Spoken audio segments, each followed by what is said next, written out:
break up the Denver Broncos in a dominating 33-10 win over the New Orleans Saints. Javonte Williams had a game. This is the Fantasy Sports Boss. Hit that subscribe button. Thursday wrap up here, and obviously have a couple of thoughts on this game and some of the performances we saw out of it.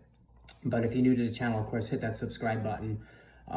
Still lots of time in the season to enjoy all the videos that I put forth throughout the course of the day on Sunday and everything that goes along with it, and the analysis, and not as many live streams of late, and I apologize for that. I've been very busy, but that will still be a part of the channel going forward, so stay tuned for that. Now, as far as last night's game, so yesterday morning I led with the notion of picking up Audric Estime as like a hedge after Javonte Williams came off just an awful game last week, a guy that Sean Payton never drafted or had any association with, and he fumbled last week as well. And I thought, you know what, this is the perfect opportunity to get in on the ground floor on Audric Estime, because I thought he was going to be a good pickup and eventually start taking over this job.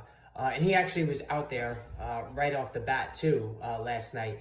But this was the Javonte Williams show. 14 carries for 88 yards, 2 touchdowns on the ground, 3 catches for 23 yards. The first 2 touchdowns of the season for Williams. So we waited a long time for this, but he averaged 6.3 yards per carry, and he looked like he had a second gear for the first time since the knee injury. Like, really, looked like he's been running in mud this whole time. But he was excellent in this one. Now, Estime, meanwhile, had 5 carries for 29 yards, 5.8, which was impressive, but he lost a fumble late in this one, so that wasn't good. Jaleel McLaughlin had 4 for 35, which is 8.8.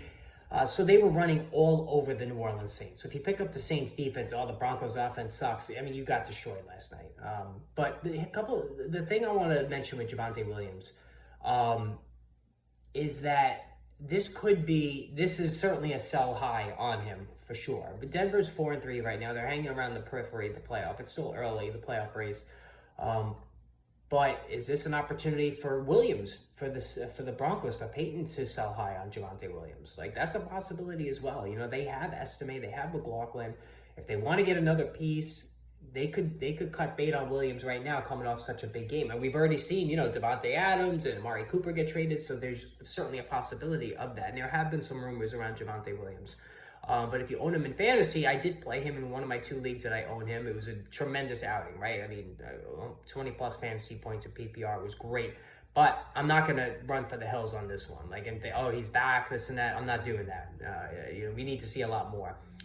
It was a very controlled very run-heavy offense last night.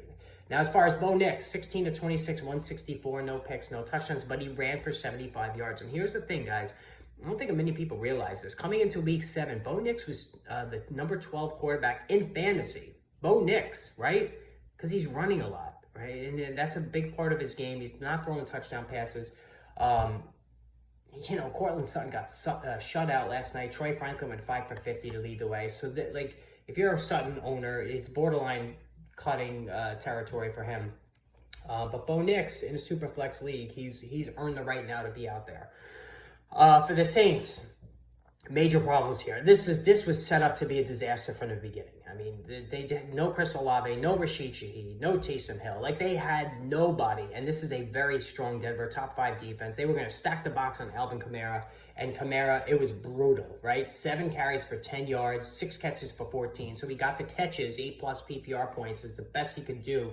It was awful. And Kendry Miller comes back and gets 6 carries for 36 yards. He actually looked pretty explosive. So Jamal Williams got 3 carries. So, what's going on here? I know Kamara's banged up. He's an older back, guys, and this is the issue you're going to deal with Kamara. He's an older back. He's going to wear down, and we're now seeing that possibly with Kendry Miller getting involved, right? Should we have sold high on him prior to this week?